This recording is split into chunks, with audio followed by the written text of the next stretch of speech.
একজন সাহাবীকে নবীজি বলেছেন, তুমি কেউ যদি পৃথিবীতে জীবন্ত কোনো শহীদকে দেখতে চায় সে যেন এই সাহাবীকে দেখে। নাম কি জিজ্ঞাসা করেন, বলতে পারবে না। বলে দিচ্ছি, তার নাম তালহা বিন উবাইদুল্লাহ রাদিয়াল্লাহু আনহু। তালহা রাদিয়াল্লাহু আনহু উহুদের যুদ্ধের দিন আল্লাহ নবী সাল্লাল্লাহু আলাইহি ওয়াসাল্লাম বিপর্যয়ের সময় ডানে বামে মাত্র 9 জন সাহাবী ছিলেন। 7 জন আনসারী, 2 জন মুহাজির। 2 জন মুহাজিরের একজন তালহা রাদিয়াল্লাহু আনহু, একজন সাদ বিন আবি ওয়াক্কাস।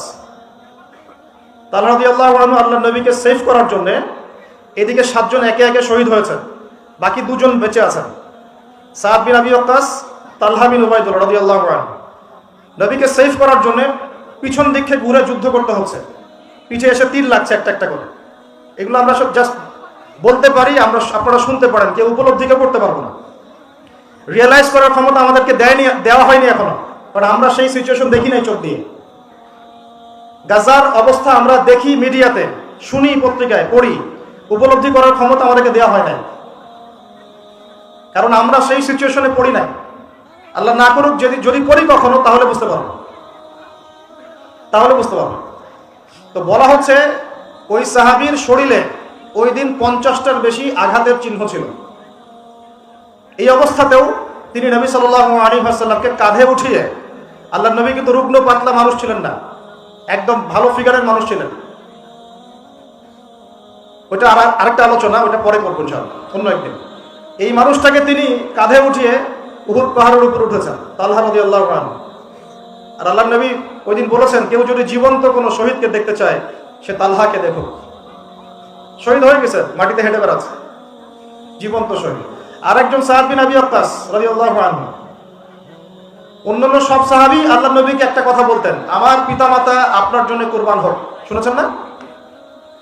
ইয়া রাসূলুল্লাহ, আমার পিতামাতা আপনার জন্য কুরবান হোক। আল্লাহ নবী নিজে এই একমাত্র সাহাবী সাদ বিন আবি ওয়াক্কাস রাদিয়াল্লাহু আনহুকে উহুদের যুদ্ধের দিন বলেছিলেন, সাদ তীর ছোড়ো, সাদ তীর ছোড়ো, আমার পিতামাতা তোমার জন্য কুরবান হোক। সাদ বিন আবি ওয়াক্কাস মাদিয়ান বিজয়ী, পরবর্তীতে মাদিয়ান বিজয়ী বীর সেনাপতি।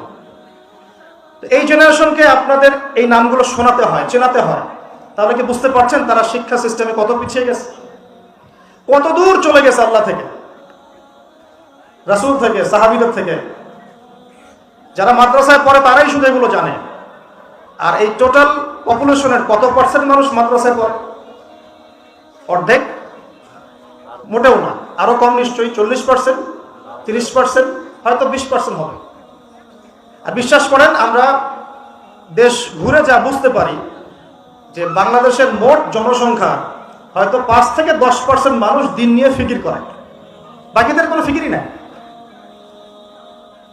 তো আমাদের ওস্তাদরা এখন বলেন যে জেনারেল শিক্ষিত মানুষদের মধ্যে কিভাবে দিনটা প্রচার বেশি বেশি করা যায়, এই ফিকির করো তোমরা। আমাদের ওস্তাদরা এখন এই কথা বলেন, জেনারেল শিক্ষিত মানুষদেরকে ইসলাম থেকে এত দূরে সরিয়ে দেওয়া হচ্ছে, তাদেরকে কিভাবে ইসলামের দিকে আনা যায় সেই ফিকির করো তোমরা। যে কথাটা বলতে গিয়ে এতদূর চলে আসলাম। আল্লাহ নবী সাল্লাল্লাহু আলাইহি ওয়াসাল্লামের কাছে প্রথম ওহী এসেছে পড়াশোনা কেন্দ্রিক। অতএব আমাদের সবার আজকের প্রথম লেসন, নসিহত হচ্ছে, শিক্ষাটা হচ্ছে, দিনের যদি বিজয়ে আপনি চান, নিজের যদি ইহকালীন কল্যাণ চান, পরকালীন মুক্তি চান, বা আমরা চাই, তাহলে লেখাপড়া করার কোনো বিকল্প নেই। একদিনের ওয়াজ শুনে বাসায় চলে যাবেন, কোনো ফায়দা নাই। আপনাদেরকে উলামায়ে কেরামের কাছে এসে পড়াশোনা করতে হবে, সিলেবাস করে নিতে হবে।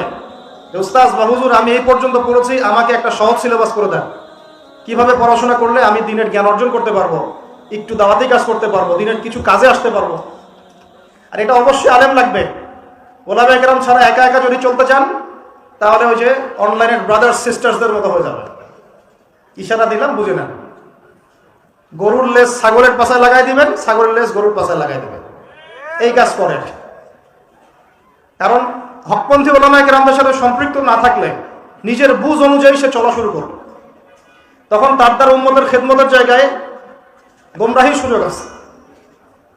আল্লাহ পাক আমাদেরকে হকপন্থী আলেম চেনার তৌফিক দান করুন, সোহবত নসিব করুন।